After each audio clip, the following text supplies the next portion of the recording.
사무엘하 8장 9절부터 15절까지 있는 말씀 봉독해 올리겠습니다.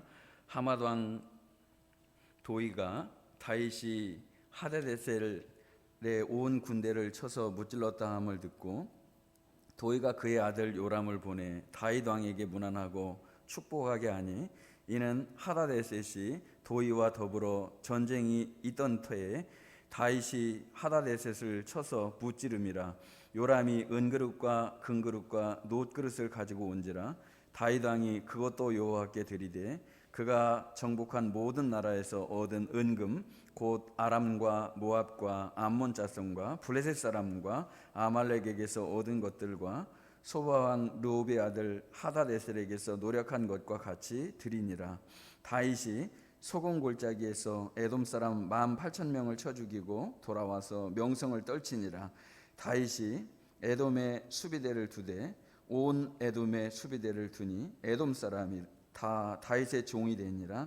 다윗이 어디로 가든지 여호와께서 이기게 하셨더라. 다윗이 온 이스라엘을 다스려 다윗이 모든 백성에게 정의와 공의를 행할세. 아멘.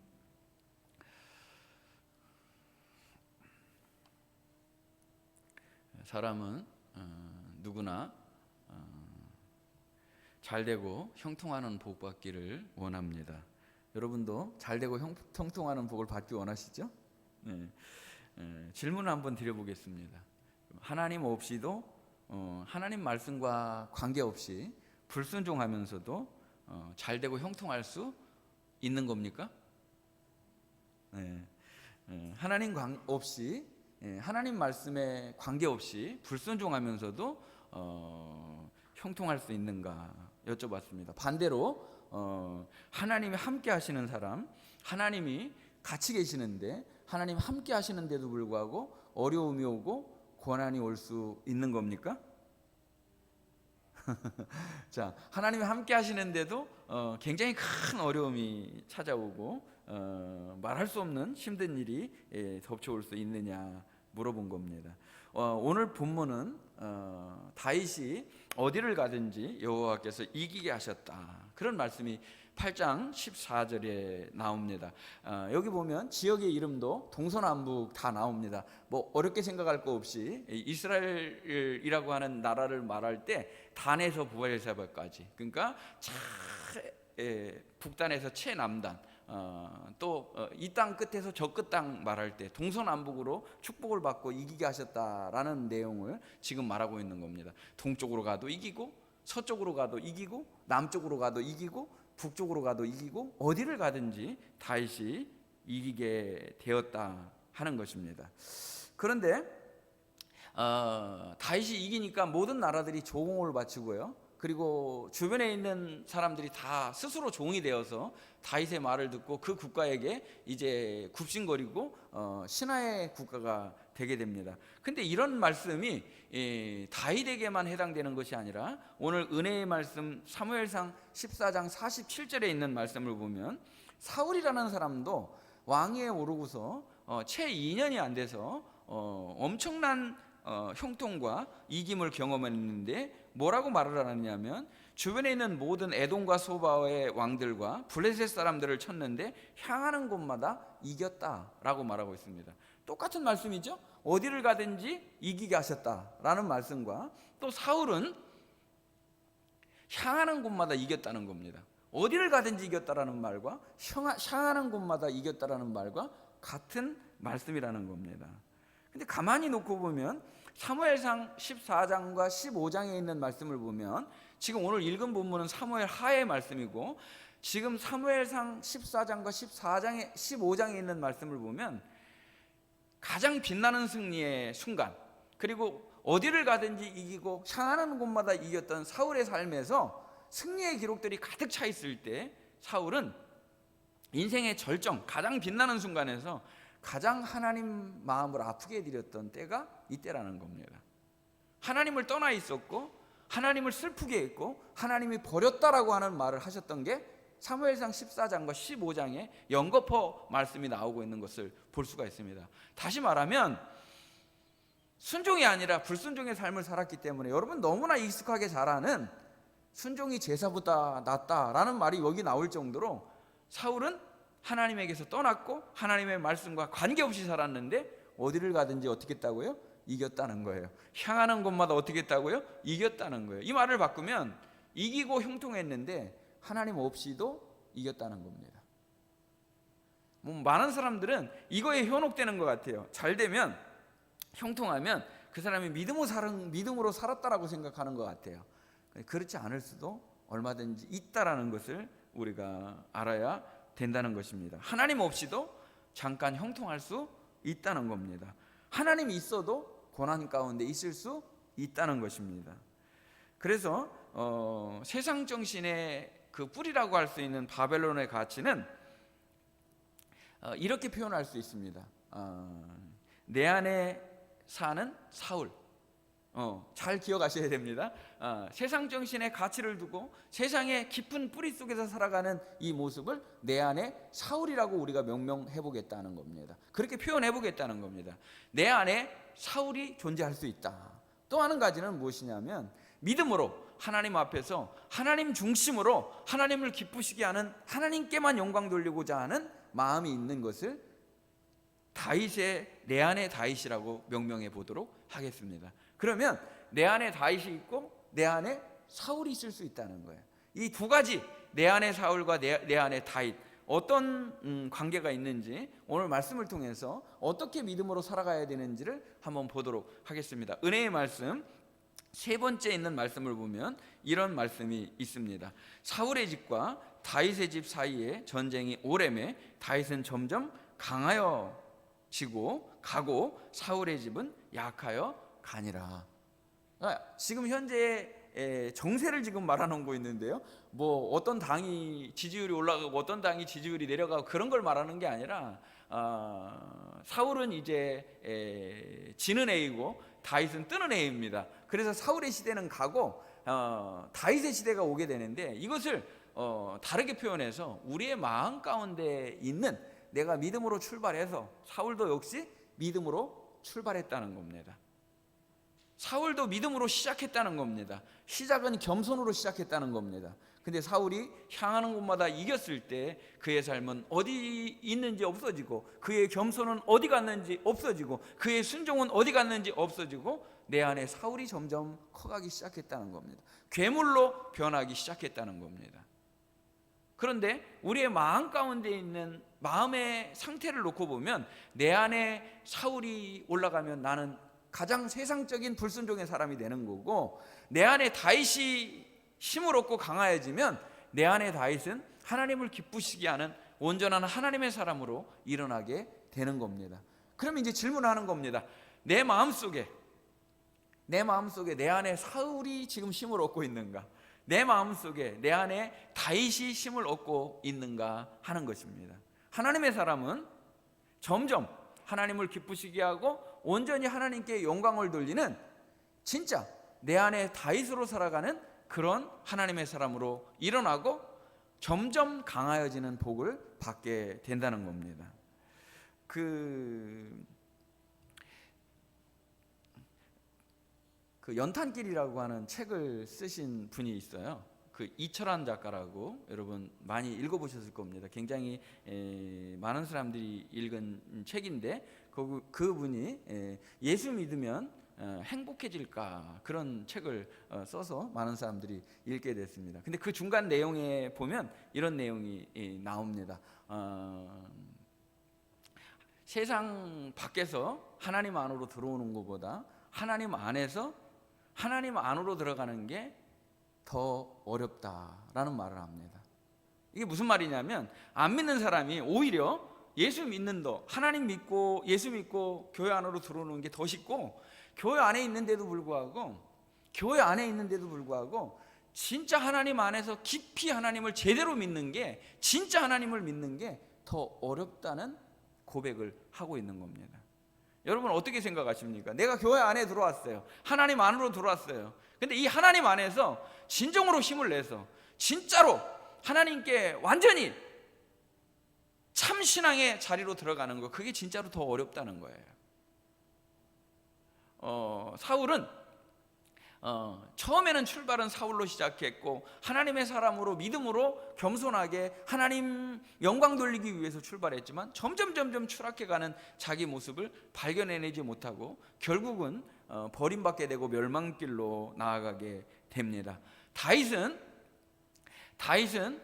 자기 안에 있는 하나님을 그가 비록 범죄했을지라도 그가 모든 약함과 부족함에도 불구하고 제대로 하나님을 만나서 하나님 안으로 깊숙이 들어가는 진짜 축복을 받은 사람이 다윗이라고 말할 수가 있는 겁니다. 누가 점점 강하여지고 이기고 있습니까? 내 안에 사울입니까? 내 안에 다윗입니까? 사울형, 다윗형 이렇게 말할 수 있겠죠? 내 안에 사울, 내 안에 다윗이라고 말할 수 있겠죠? 나는 어떤 일이나 업적을 이루고 어떤 대단한 일을 했느냐가 더 중요한 게 아니라 내가 지금 하나님 앞에서 사울 같은 사람이 되어가고 있는가, 내가 내 안에서 다윗 같은 사람이 되어가고 있는가, 그것을 발견할 수 있는 은혜가 있으시기를 주님의 이름으로 축복합니다. 그리고 아주 중요한 내용을 한번 말씀드리려고 합니다. 여러분이 하나님 앞에 나와서 오늘 하나님 앞에 예배 드리는데요, 예배 드리는데 그냥 우리가 교회 왔다가 교회 와서 예배 드리고 그냥 갔다, 여기서 끝나는 것이 아니라 내가 교회 왔는데 하나님이 나에게 뭔가를 말씀해 주셨다, 그게 있어야 된다는 겁니다.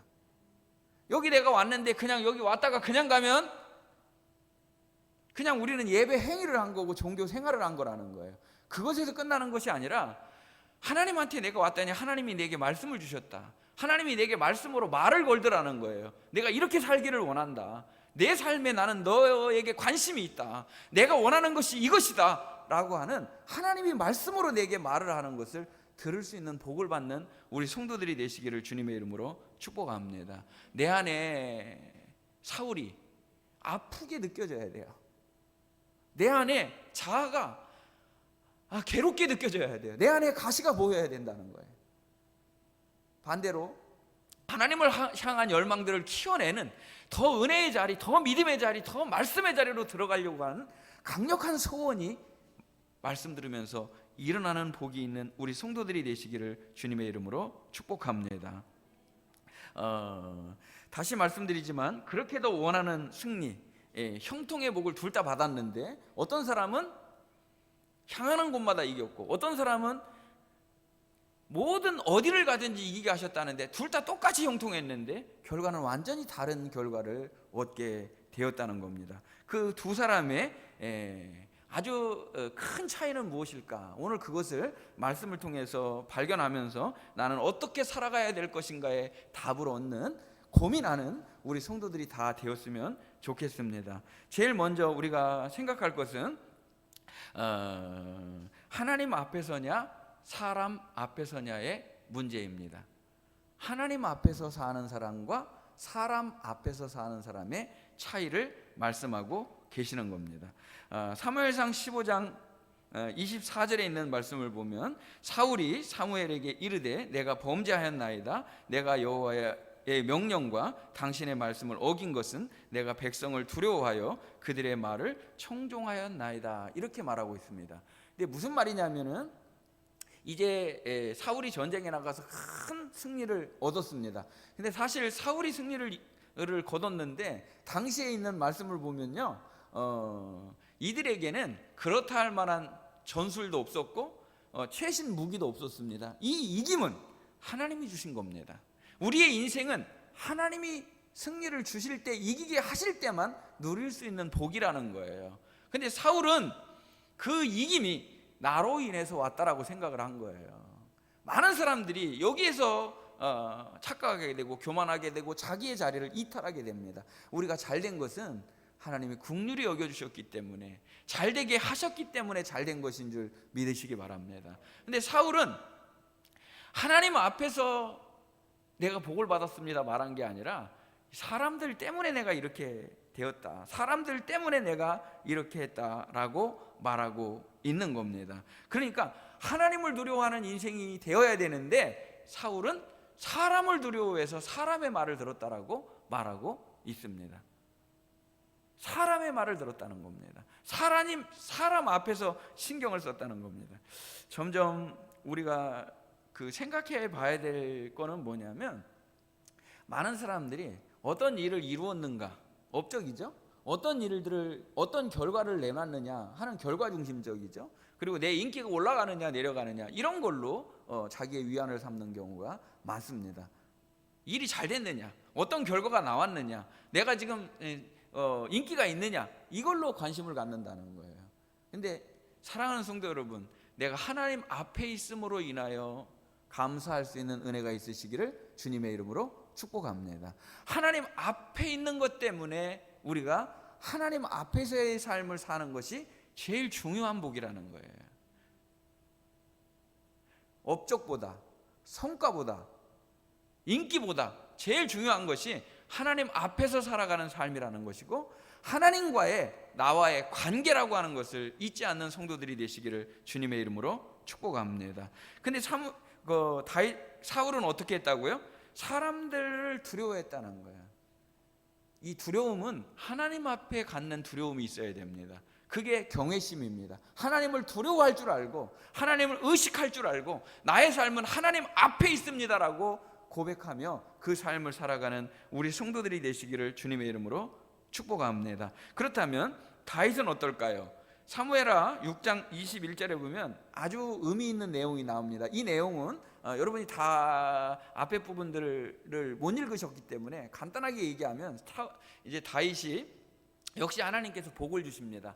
이기게 하십니다. 태평성대를 누리게 됩니다. 큰 축복을 받았을 때 다윗의 관심은 무엇이냐면, 어떻게 하면 하나님을 기쁘시게 할까? 하나님이 지금 제일 원하시는 것이 무엇일까? 여러분 관심이 지금 어디에 있습니까? 하나님을 어떻게 하면 기쁘시게 할까?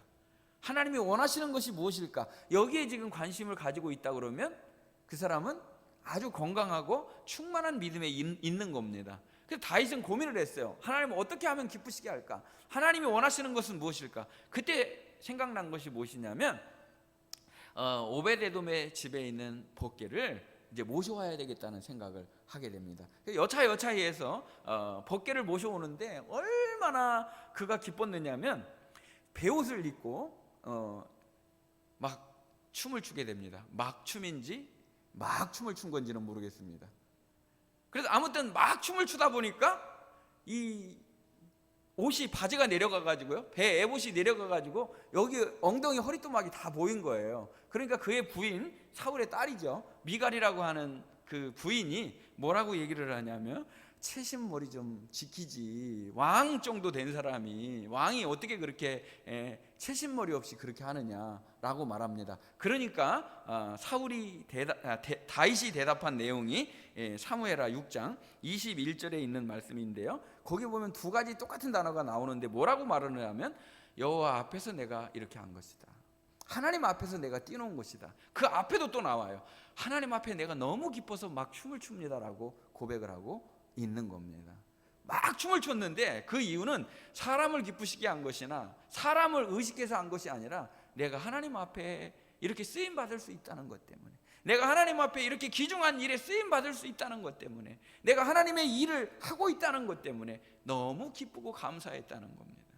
우리 사랑하는 성도들이 사람을 의식하는 것, 사람의 인정이나 사람의 시선을 인식하는 삶이 아니라 하나님 앞에서 순수하게 그렇게 뛰놀 수 있는 순수한 영혼들이 되시기를 주님의 이름으로 축복합니다. 사람 앞에서의 삶이 아니라 하나님 앞에서의 삶을 사는 우리 성도들이 된다면 얼마나 하나님이 기뻐하시겠느냐 하는 겁니다. 사람을 두려워하고 사람의 말을 청종하는 것이 아니라 하나님을 두려워하고 하나님을 경외하고 하나님을 기쁘시게 하는, 하나님 앞에서 춤을 추는 그러한 순수한 영혼으로 살아가는 우리 성도들이 다 되시기를 주님의 이름으로 축복합니다.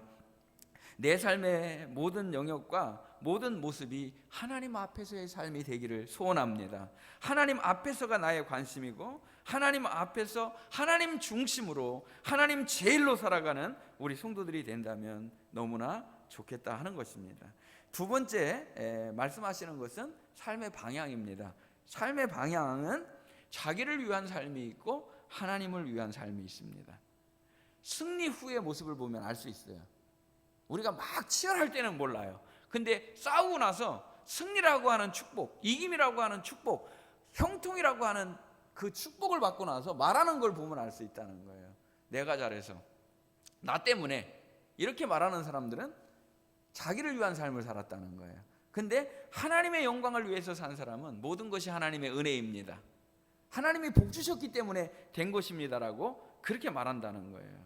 그 사무엘상 15장 12절에 있는 말씀을 보면 사무엘이 전쟁에서 승리한 사울을 만나고 이제 만나기 위해서 왔는데 백성들이 이렇게 얘기를 합니다. 사울이 갈멜에 가서 자기를 위하여 기념비를 세웠습니다. 거기 가서 만날 수가 없습니다, 이렇게 말했다는 거죠. 그러니까 갈멜에다가 뭐를 세웠다고요? 자기를 위해서 기념비를 세웠다는 거예요. 기념비를 세웠는데 누구를 위해서 세웠다고요? 자기를 위해서 세웠다는 거예요. 많은 사람들은 자기의 명성, 자기의 부, 자기의 명예, 이름을 떨치기 위해서 자기를 위해서 기념비를 세운다는 거예요. 활발하게 활동을 하죠. 어떻게 활동을 합니까? 자기를 드러내기 위해서, 자기를 나타내기 위해서. 나는 지금 행복합니다, 나 실제로 행복하지 않아도 행복한 모습을 보여주려고 하고 지금 내가 아주 멀쩡하다라는 것을 보여주려고 하는 사람들이 이 세상에 너무나 많죠. 그런데 자기를 위해서 기념비를 세우면 오래가지 못한다는 것을 아셔야 됩니다. 공허하고 그리고 겉껍데기만 화려할 뿐이지 그 안에는 생명이 없다는 겁니다. 평안도 없다는 겁니다. 자기를 위해서 살아가는 사울은 결국은 그 기쁨과 그 자기를 위한 삶이 오래가지 않았다는 겁니다. 여러분의 삶은 업적 중심이 아니라, 성과 중심이 아니라, 인기 중심이 아니라 하나님 중심으로, 하나님 영광을 중심으로 해서 살아가는 주의 성도들이 되시기를 주님의 이름으로 축복합니다. 여기 보면 하나님께서 이렇게 말씀을 하셔요. 사무엘을 통해서 말씀하시는 거 뭐냐면 제가 하나님 말씀을 들었습니다 말하는 사울에게, 그러면 하나님의 말씀을 듣고 순종했다면 지금 들리는 소리가, 지금 들리는 양의 소리, 이 소의 소리는 어떤 소리냐라고 말합니다. 지금 여러분이 듣고 싶어하고 그리고 여러분이 원하는 소리가 물질적인 풍요나 어떤 잘됨의 소리로 인하여 양과 소의 소리가 큰 울음소리로 들린다고 한다면 한번 생각해 봐야 된다는 겁니다. 내가 듣고 싶어하는 소리가 하나님의 음성이 되고, 내가 듣고 싶은 소리가 하나님 말씀의 소리가 돼야 되고, 내게 외쳐지는 하나님의 음성이 될 때 우리에게 소망이 있는 줄로 믿습니다. 그럼 다윗은 어떨까요? 사무엘하 8장 11절과 12절에 있는 말씀을 보면 계속해서 나오는 똑같은 단어가 있습니다. 어떤 것이냐면 전쟁에 의해서 큰 승리를 이루게 됩니다. 다윗이 큰 승리를 이루었는데 그 승리를 이뤘을 때 많은 사람들이, 힘 있는 사람들한테는 무릎을 꿇잖아요. 조공을 바치게 됩니다. 금그릇도 가지고 옵니다. 은그릇도 가지고 옵니다. 놋그릇도 가지고 옵니다. 내가 종이 되겠다고 말합니다. 그랬더니 다윗이 뭐라고, 어떤 행동을 하느냐 하면 그것도 하나님께 드렸다, 이것도 하나님께 드렸고 저것도 하나님께 드렸고 그것도 하나님께 드렸다. 모든 것을 하나님께 영광 돌리는 드림의 삶을 살았다는 겁니다. 나중에 다윗의 삶이 또 반복되는 삶을 살게 되는데, 하나님 앞에 내가 하나님을 어떻게 하면 기쁘시게 할까, 하나님이 원하시는 것은 무엇일까 라고 고민할 때 자기 마음 가운데 나는 이렇게 좋은 왕궁에서 살고 있는데 하나님은 저렇게 계셔서 되겠는가 하고, 물론 우리가 하나님을 장소에 묶어둘 수는 없죠. 그래서 다윗이 이제 성전 건축을 위해서 물질을 막 모으고 준비를 하게 됩니다. 어마어마한 물질과 헌신을 하나님께 드리고 나서 다윗이 고백한 것이 있습니다. 많은 사람들이 아마 대단하다고 말했을 겁니다. 그가 드린 물질이 어마어마하다고 말했을 겁니다. 근데 다윗은 뭐라고 말하느냐면 주의 손에서 받은 것으로 주께 드렸을 뿐입니다. 얼마나 아름답고 귀한 믿음입니까? 내가 대단한 것을 했다고 말하지 않고, 내가 어마어마한 일을 했다고 말하지 않고, 업적과 성과를 자랑하지 않고 주의 손에서 받은 것으로 주께 드렸을 뿐입니다라고 고백했다는 거예요. 오늘 11절과 12절 말씀에도 계속해서 말씀하시는 것은 무엇이냐면 그것도 드렸다는 거예요. 모든 영광의 그 비결이, 승리의 비결이 하나님에게서 왔다라고 말한 것입니다. 모든 복이 하나님의 은혜이고 하나님이 베풀어 주신 사랑 때문입니다 라고 말하고 있는 겁니다. 그러니까 사울 왕과 다윗 왕의 결정적인 차이는 어떤 결과가 있을 때 어떻게 한다고요? 삶의 방식의 차이가 어떻게 다르다고요? 자기를 위한 삶이냐 하나님을 위한 삶이냐의 차이인 것입니다. 지금 우리는 굉장히 전쟁과 같은 삶을 살아내고 있습니다. 우리 학생들은 공부하면서 얼마나 힘들고 어렵습니까? 왜 공부를 해야 되는지 우리가 방향을 세워야 된다는 겁니다. 공부를 왜 해야 되는지 방향을, 어떤 사람이 의사도 되고 어떤 사람이 변호사도 되고 어떤 사람이 대통령이 될 수도 있어요. 판사 검사가 될 수도 있어요. 굉장히 원하던 삶을 이뤄낼 수도 있어요.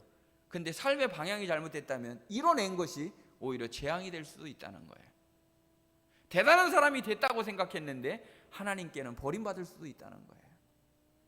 우리가 그렇게도 원하는 목적은 달성했는데 하나님을 잃어버린다면 우린 다 잃은 것이다 말할 수 있는 겁니다. 자, 사울형과 다윗 형의 결정적인 차이는 진정한 회개를 만들어낼 수 있느냐 하는 차이입니다. 진정으로 회개할 수 있느냐.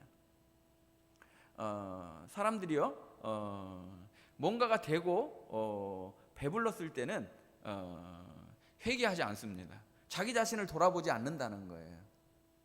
그래서 오늘 세 번째 말씀은 사무엘상 15장 30절에 보면 사무엘에게 사울이 말하는 게 있습니다. 이렇게 말합니다. 사울이 가로되 내가 범죄하였을지라도 청하옵나니 내 백성의 장로들의 앞과 이스라엘 앞에서 나를 높이사 나와 함께 돌아가서 나로 당신의 하나님 여호와께 경배하게 하소서. 끝까지 누구 중심이에요? 나 중심이고 자기 중심이에요. 사람 중심이에요. 그래서 사람들이 있는 데서는 내 체면을 좀 지켜주세요 라고 말한다는 거예요. 얼마나 우리나라 사람들이 이 체면에 거칠에 허영에 병들어가고 있습니다. 다른 사람들이 있는 데서는 나에게 이렇게 말하지 말고 다른 사람들한테는 내가 아직도 왕이라고, 하나님이 버렸다라는 말, 이런 말 하지 마세요 라고 말하고 있는 겁니다. 사람들 앞에서는 나를 높여주세요 라고 말하고 있는 겁니다. 진짜로 하나님 앞에서 애통함을 가질 수 있다고 하는 게 얼마나 큰 축복인지 여러분이 아셨으면 좋겠습니다. 내가 기도할 때, 내가 진짜로 기도할 때 하나님 앞에 내가 철저하게 죄인이고 나에게서는 소망이 없는 존재라고 하는 것을 알고 하나님 앞에 회개의 자리로 나아갈 수 있는 게 얼마나 큰 복인지, 얼마나 큰 은혜인지를 발견할 수 있는 우리 성도들이 되시기를 주님의 이름으로 축복합니다. 회개가, 낮아짐이, 나 자신을 발견할 수 있는 게 엄청난 은혜이고 복이라는 겁니다. 얼마나 이 사람이 뒤에 변명을 하고 따라옵니까? 자기 합리화를 합니까? 사람 앞에서 내 체면을 내세웁니까? 진짜 회개의 자리로 나아가지 못했다는 거예요. 진짜 회개의 자리로 나아가지 못했다는 거예요. 얼마나 내 안에 사울이 강팍하고 악해질 수 있는가 하는 것을 지금 말하고 있다는 겁니다. 내 안의 최대의 적은 바로 내 안에 있는 사울과 같은 존재라는 것입니다. 그럼 다윗은 어떤지 한번 보도록 하겠습니다. 사무엘하 12장 13절에 있는 말씀을 보면 다윗이 나단에게 이르되 내가 여호와께 죄를 범하였습니다. 내가 범죄하였나이다 라고 말하고 있습니다. 이 내용은 조금 설명이 필요한 내용이지만 우리아의 아내 자신의 그 충성스러운 신하를 그 여자를 얻기 위해서 사지로 내보내고 결국은 그 아내를 취하고 나서 범죄했을 때 사무엘이 찾아와서 하나님 말씀으로 그를 꾸짖을 때 하나님, 제가 잘못했습니다, 제가 범죄했습니다 하고 진짜 회개의 자리로 나아가게 됩니다. 그때의 심정을 고스란히 표현해낸 게 시편 51편의 시입니다. 그가 시편 51편에 뭐라고 고백을 합니까? 하나님이여 내 속에 정한 마음을 창조하시고 내 안에 정직한 영을 새롭게 하소서. 나를 주 앞에서 쫓아내지 말아주세요. 주님, 저를 주 앞에서 쫓아내지 말아주세요. 주의 성령을 내게서 거두지 마세요. 주의 구원의 즐거움을 회복시켜 주시기를 원합니다라고 기도했던 사람이 바로 다윗입니다. 제 안에 자원하는 심령을 주셔서 나를 붙들어 주세요 라고 기도하고 있는 겁니다. 우리 안에 정직한 영을 새롭게 해주시기를 원합니다. 주님 떠나면 아무것도 아닙니다 하고 회개의 자리로 들어가 하나님을 만나고 다시 다윗으로 살아갈 수 있는 복과 은혜를 받았다는 겁니다. 여기서 아주 중요한 거 한 가지 말씀드리도록 하겠습니다. 우리는 내 안에 사울, 내 안에 다윗을 말했지만 그렇다고 해서 다윗이 완전한 인간은 아니었다는 겁니다. 그도 범죄할 수 있었고 그도 실수할 수 있었고 그도 여전히 똑같은 죄인이었다는 겁니다.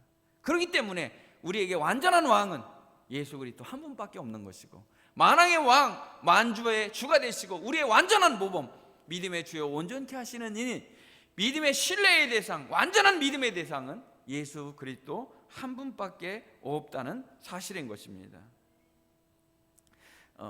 이렇게 한번 생각을 해보시기를 바랍니다. 사울이 나쁜 놈이네, 다윗이 굉장히 나쁜 놈이네, 이렇게 생각하는 분들이 나는 다윗보다는 그래도 낫다, 살인도 안 했지, 살인 교사도 안 했지, 강간도 안 했지, 이렇게 생각하는 분들이 혹시 있을까 봐 말씀을 드리겠습니다. 그런 분은 안 계시겠지만 내가 사울의 자리에 있다면, 내가 다윗의 자리에 있다면 나는 어떨까 한번 생각해 보시기를 바랍니다. 우리가 믿음으로 살아가는 것이 내가 지켰기 때문에, 내가 내 자신을 지켰기 때문에 믿음으로 살아가는 것이 아니라 하나님이 은혜 주셨기 때문에 지킬 수 있는 것인 줄 믿습니다. 이 말씀을 통해서 우리가 꼭 기억해야 되는 것은 뭐냐면, 다윗이 왕이 되고 어디를 가든지 이겼는데도 본문 15절에 보면 그가 공평과 정의를 행할세 이렇게 말하고 있습니다. 공평과 정의, 하나님이 기뻐하는 것이죠. 신명기 17장에 나와 있는 대로 인간이 왕을 세우면 인간이 왕이 아니라 그 위에 진짜 왕 대신 하나님이 계시다는 걸 기억하라는 거예요. 그래서 그 하나님의 통치를 받은 왕이 다스릴 때 그 나라가 하나님께 복받은 나라가 될 거라는 거예요. 공평과 정의, 하나님이 인간의 왕 위에 있다는 걸 알고 세상의 보좌 위에 하늘 보좌가 있다는 것을 알 수 있는 우리 성도들이 되시기를 주님의 이름으로 축복합니다. 내가 왕인 삶이 아니라 나의 왕은 하나님 한 분밖에 안 계시고, 내가 주인이 아니라 나의 주인은 주님밖에 안 계시다는 고백 앞에 설 수 있는 우리 모두가 되기를 원합니다. 그러니까 오늘 말씀을 정리하면 무엇이냐면, 형통이라는 것은 이김이나 잘됨이나 잘 나가고 잘 풀리는 것이 형통이 아니라 하나님과의 관계가 더 중요하다, 하나님 앞에서의 삶이 더 중요하다라는 것을 말하고 있는 겁니다. 하나님 없는 형통은 다 잃은 것이다. 하나님 없는 형통은 다 잃은 것이다. 하나님 있는 형통은 지금은 어려워도 하나님의 시간과 하나님의 때를 믿음으로 받아들이는 과정이라는 것을 발견할 수 있는 우리 성도들이 되시기를 주님의 이름으로 축복합니다. 창세기 39장 23절에 있는 말씀을 보면 여러분이 너무나 잘 아는 요셉의 이야기가 나옵니다. 요셉의 이야기가 나오는데 거기 보면 이렇게 말합니다. 이는 여호와께서 요셉과 함께 하심이라, 여호와께서 그를 범사에 형통하게 하셨더라. 여러분, 이 말씀 잠깐만 드리면 어떤 겁니까? 요셉이 17세에 꿈을 꾸고 너무나 잘 될 줄 알았는데 잘 되지 않았습니다. 오히려 미움받고 형제들에게 팔려가서 감옥에 남의 종살이를 하게 됩니다. 근데 남의 종살이에서도 믿음을 지키고 하나님의 말씀대로, 그리고 믿음의 정절을 지키기 위해서 하나님 말씀대로 순종한 결과가 감옥에 들어간 거였어요. 억울하게 누명 쓰고 감옥에 들어갔다는 거예요. 그런데도 불구하고 하나님은 하나님께서 그와 함께 하심으로 범사에 형통하게 하셨다라는 말씀을 하고 있는 겁니다. 그러면 형통이 무슨 뜻이냐? 진짜 우리가 알아야 될 형통의 정의를 한번 해보도록 하겠습니다. 하나님이 함께 하시는 것 자체가 형통입니다. 오늘 말씀의 가장 중요한 부분입니다. 하나님이 함께 하시는 것이 형통이라는 겁니다. 그러니까 형통은 보이는 것이 잘된 게 형통이 아니라 보이는 것에 있지 않고 하나님이 나와 함께 하시는 것이 형통이라는 거예요. 이거를 조금 더 쉽게 풀으면 형통이라는 것은 1분 1초도 하나님 없이는 살 수 없음을 고백하는 은혜가 형통입니다. 1분 1초라도 하나님이 나를 떠나시면 나는 살 수 없고 넘어질 수밖에 없는 약한 존재임을 알고 하나님을 붙잡고 하나님을 의지하고 하나님 앞에서 늘 깨어서 하나님을 사랑하며 그분의 음성 듣기를 힘쓰며 참 예배자로 살아가는, 하나님을 사랑하는 그 상태, 하나님과 함께하는 인생이 진짜 형통의 복을 받은 것이라 말할 수 있는 것입니다. 형통은 결과나 업적과 성과가 아닌 하나님과의 관계의 축복의 산물이라는 거예요. 하나님과 내가 누리는 사귐의 기쁨이라는 거예요. 나는 지금 하나님과 함께 있고 하나님이 나와 함께 계시고 하나님이 나를 붙들고 계시기 때문에 그것이 형통이 돼야 된다는 거예요. 보이는 결과가 다가 아니고 보이는 것에 나타난 것이 다가 아니라 사람의 여건이나 환경에 나타난 것으로 평가받는 것이 아니라 하나님 중심으로 하나님 앞에서 정말 하나님과 함께하는 존재의 축복을 받는 우리 성도들이 되시기를 주님의 이름으로 축복합니다. 하나님 없는 형통은, 제가 그래서 이렇게 적었어요. 하나님 없는 형통은 먹통이며 모든 것을 잃은 것이다. 하나님 없는 형통은 잘된 것 같아도 뭐라고요? 망한 거라는 거예요. 먹통이라는 거예요. 다 잃은 거라는 거예요. 하나님이 있는 형통은 지금 내가 어려워도 하나님이 함께 하시기 때문에 최고의 복을 누리는 순간이라는 거예요. 여러분의 삶이 하나님과 함께하는 빛나는 삶이 되시기를 주님의 이름으로 축복합니다. 그래서 여러분의 고백이 주님 한 분이면 만족합니다, 주님 한 분이면 충분합니다의 고백 속에서 살아가는 우리 성도들이 되시기를 주님의 이름으로 축복합니다. 형통은 하나님이 나와 함께 하시는 것이다. 1분 1초도 하나님 없이는 살 수 없는 것이 형통이다. 우리는 예수님 없으면 살 수 없는 존재이고 예수님, 참 포도나무 되시는 예수님께 붙어야지만 살 수 있는 존재인 것입니다. 오늘도 그리고 앞으로의 모든 삶이 주님과 함께, 하나님과 함께 형통의 진짜 복을 누리는 우리 성도들이 다 되시기를 주님의 이름으로 축복합니다. 찬송 324장 찬송을 하나님께 말씀을 생각하면서 우리 드리도록 하겠습니다. 324장입니다.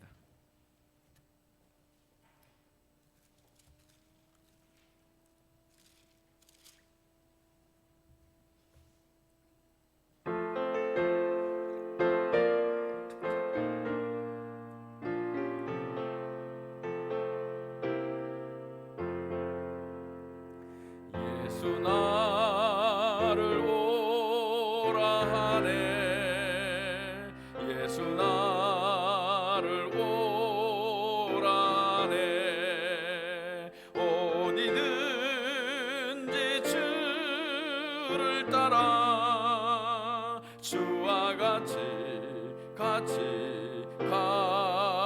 가려네. 주의 인도하심 따라, 주의 인도하심 따라 어디든지 주를 따라 주와 같이 가려네. 겟세마네 동산까지 주와 함께 가려 하네. 피땀 흘린 동산까지 주와 함께 가려네. 주의 인도하심 따라, 주의 인도하심 따라 어디든지 주를 따라 주와 같이 가려네.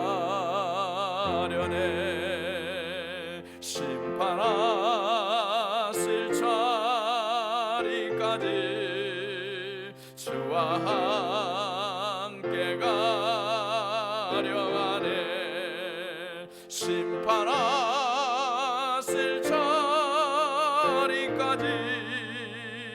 주와 함께 가려네. 주의 인도하심 따라 주의 인도하심 따라 어디든지 주를 따라 주와 같이 가려네. 주가 크신 은혜 내려 나를 항상 돌보시고 크신 영광 보여주며 나와 함께 가시네. 주의 인도하심 따라 주의 인도하심 따라 어디든지 주를 따라 주와 같이 가려네.